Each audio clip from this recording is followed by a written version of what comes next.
What's the strangest unsolved mystery? What happened to Ireland's most beloved racehorse Sugar? It's widely believed the IRA kidnapped him for ransom and ended up shooting him to death as he got too much to deal with. However, even long after ending their campaign, the IRA has been admitting to the kidnappings and killings of several people, especially in relation to the disappeared, but haven't mentioned Sugar once. Surely they would come out and claimed responsibility by now if they were behind it.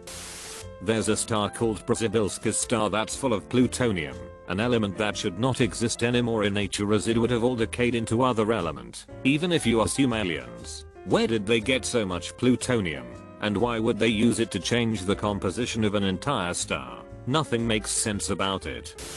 The call of the void. What's that about? It's serious as hell. I've experienced that a lot. This one always gets me. A group of friends and I were urban exploring up in New York State. We went to this huge building.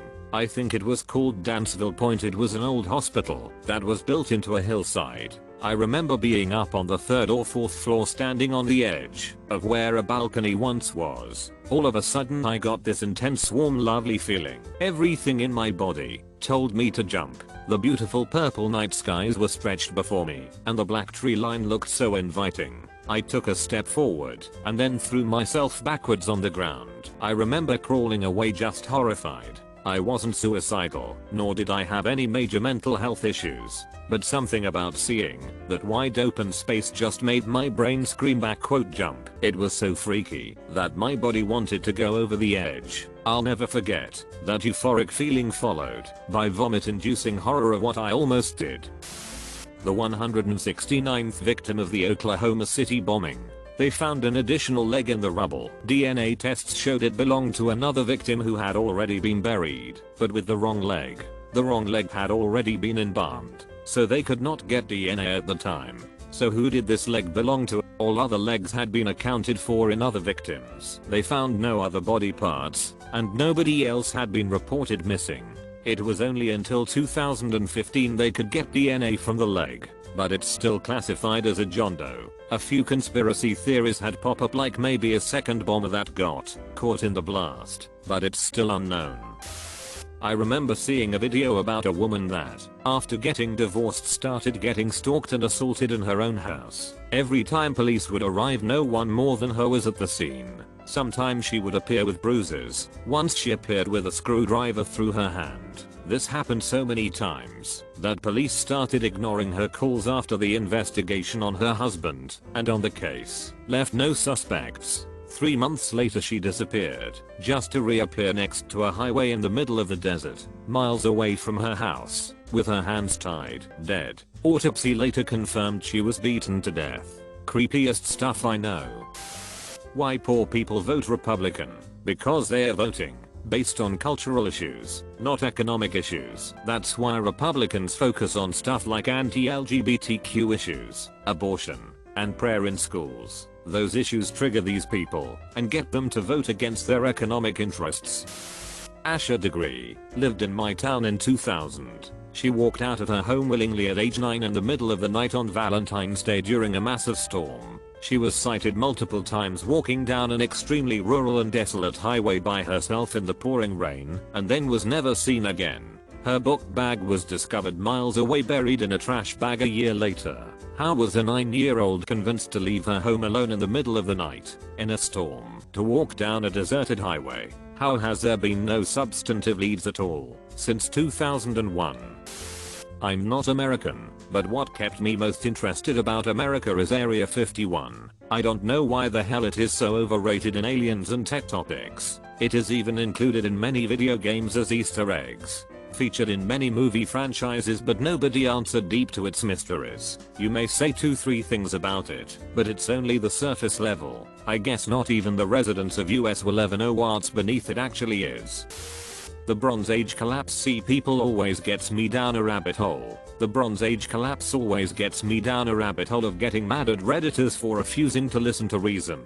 The Sea Peoples did not exist in the form in which they are commonly described. They were not mysterious. They had documented names and we have a good idea of who all those names refer to. Every shred of evidence we have indicates that the Sea Peoples were simply the various civilizations of the Eastern Mediterranean who were fleeing the Bronze Age collapse. They didn't cause it. They were victims of it. In some cases they were invaders, sure, but in many cases they were simply refugees who peacefully relocated to other regions. The Bronze Age collapse is a deeply fascinating period of history in terms of understanding how, even thousands of years ago, regions can be so deeply interconnected as to almost completely collapse as a result of various natural and man-made disasters. There are a lot of important lessons we can learn as residents of a much more interconnected culture, and instead we just obsess over this lie about mysterious armies sailing in out of nowhere and then vanishing, which is not actually a thing that happened. Also, the Sea Peoples were not mysterious at the time. We know about them primarily from Egyptian reliefs depicting Ramesses III's victory over them, and the context of these reliefs is check out our mighty victory over these enemies we know by name. Not holy sh, where did these mysterious armies come from? The mystery of the Sea Peoples is a modern problem caused by a lack of written records from that era and the fact that most of the Egyptian names don't have a clear modern corollary. For example, most historians believe the Sea People tribe the Egyptians referred to as the Palisade were simply the Philistines. But we don't know that to be the case for certain and likely never will. The location of Heinrich Müller, the final Gestapo chief. He was last seen in Berlin, roughly 3 days before it fell. At the time, he claimed to be fully aware of what the Russians did to POWs, and that he had no intention of being taken prisoner. He most likely had access to foreign documents as the Gestapo leader, and knew how to duplicate them. He was sought after by the CIA and the KGB, but nothing of him has ever been discovered. I heard this one many years ago, and couldn't find anything at the time to refute it. Maybe it's been solved, or disproven since. The story about the bullied boy, who was locked in his bedroom closet by his sibling, and neighborhood kids, while their parents were out. He had always been creeped out by the closet, claiming there was a monster inside, so the kids thought it would be funny to force him inside, and block his exit. They laughed at his terrified screams, and begging to be let out. Then, there was a monstrous sound that clearly wasn't being made by the boy, and after that the closet went silent. When they opened the door, the boy was gone, vanished. The frantic parents searched high and low. Police were called. The community searched, but the boy was never found.